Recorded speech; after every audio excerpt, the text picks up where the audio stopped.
గుంటూరు జిల్లా తెనాలిలో వ్యాపారిని బెదిరించి భారీగా నగదు వసూలు చేసిన కేసులో పోలీసులు నిందితుని అరెస్టు చేశారు.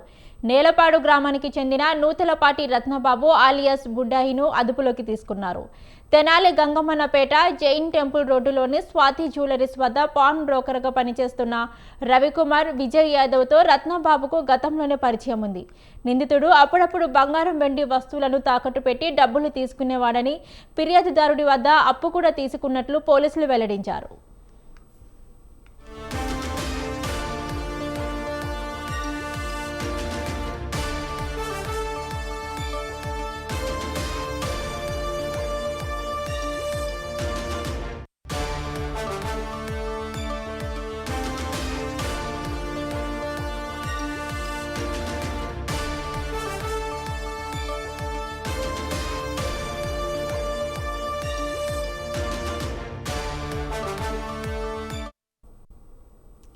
అనంతరం రవికుమార్ అమాయకత్వాన్ని ఆసరాగా చేసుకున్న రత్నబాబు కాళ్ళు చేతులు తొలగిస్తానంటూ బెదిరించి ఫోన్పే నగదు రూపంలోని సుమారు 6.80 లక్షల బలవంతంగా వసూలు చేసినట్లు పోలీసులు తెలిపారు. అంతేకాకుండా ఫోన్లో గొంతు మార్చి తాను సీఐనని, గుంటూరు జిల్లా ఎస్పీనని చెప్పుకుంటూ బాధితుడిని మరింత భయంభ్రాంతులకు గురి చేసినట్లు వెల్లడించారు. బాధితుడి ఫిర్యాదు మేరకు ఎస్ఐపీ లలిత్ కుమార్ కేసు నమోదు చేసి దర్యాప్తు చేపట్టారు. ఈ క్రమంలోని నేలపాడు రోడ్డులోని శ్మశానం వద్ద రత్నబాబును పోలీసులు పట్టుకున్నారు. అతని వద్ద నుంచి 40,000 నగదు స్వాధీనం చేసుకుని అనంతరం రిమాండ్కు తరలించారు.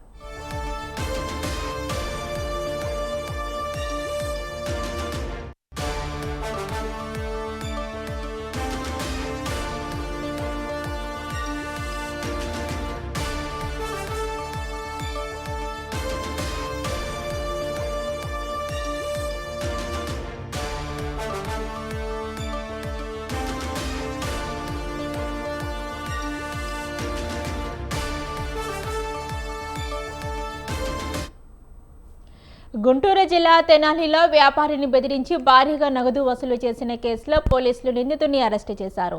నేలపాడు గ్రామానికి చెందిన నూతలపాటి రత్నబాబు ఆలియాస్ బుడ్డాయిను అదుపులోకి తీసుకున్నారు.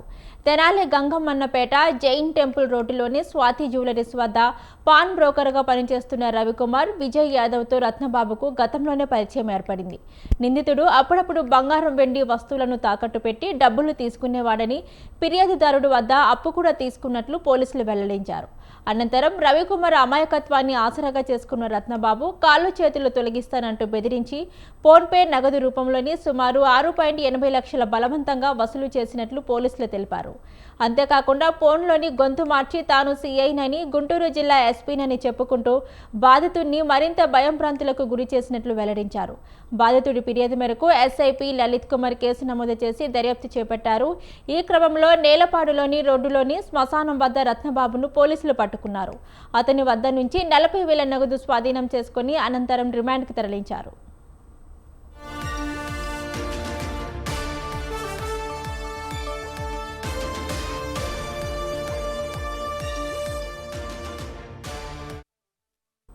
ఇదే అంశానికి సంబంధించి మరింత సమాచారాన్ని మా ప్రతినిధి వీరస్వామి అందిస్తారు. వీరస్వామి,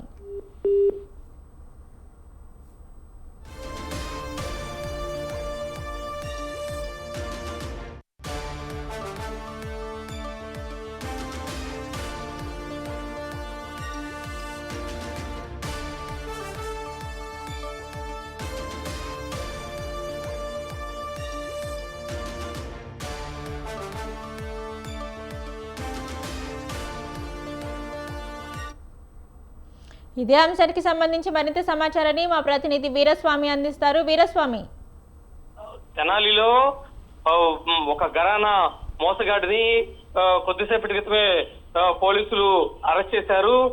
తెనాలికి చెందిన ఏదైతే ఉందో బుడ్డాయి అందరినీ మోసం చేస్తూ మోసాలకు పాల్పడుతూ ఉంటుంటాడు. ఇతను ఇటీవల కాలంలో స్వాతి పాన్ జ్యువెలరీ షాప్ లో మాత్రం ఏదైతే ఉందో పనిచేస్తున్న రవికుమార్ కి గతంలో పరిచయం ఉంది.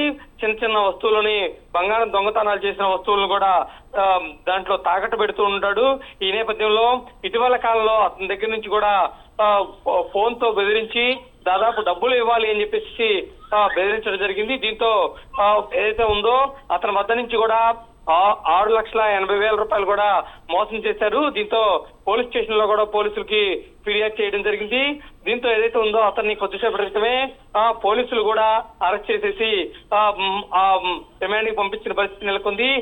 గతంలో కూడా ఇతని మీద కేసులు ఉన్నాయని చెప్పేసి స్థానికులు కూడా వెల్లడిస్తున్న పరిస్థితి నెలకొంది. దీంతో కూడా చూసుకున్నట్లయితే మాత్రం ఇతన్ని అందరికీ చూసుకున్నట్టే మాత్రం గొంతు మార్చి ఫోన్లు చేస్తుంటుంటాడు అర్ధరాత్రి పూట అని చెప్పేసి విచారణలో కూడా తెలిసింది. దీంతో అతన్ని కూడా గతంలో కూడా పలు కేసులు ఉన్నాయా అని చెప్పేసి ఆ కోణంలో కూడా విచారణ కొనసాగుతుందని చెప్పుకోవాల్సిన పరిస్థితి ఉంది. అదేవిధంగా చూసుకున్నట్లయితే మాత్రం ఇటీవల కాలంలో బుడ్డాయి చిన్న చిన్న దొంగతనాలు కూడా చేసినట్లు మాత్రం తెలుస్తోంది. దీని మీద కూడా విచారణ కొనసాగుతోంది. అదేవిధంగా చూసుకున్నట్లయితే మాత్రం ఎవరైనా సరే మాత్రం మోసాలకు పాల్పడి అసాంఘిక కార్యక్రమాలకి పాల్పడితే మాత్రం కఠిన చర్యలు ఉంటాయని పోలీసులు కూడా వెల్లడించిన పరిస్థితి నెలకొంది. ఇది మొత్తంగా చూసుకున్నట్లయితే తాజా పరిస్థితి. Right, thank you Veeraswamy.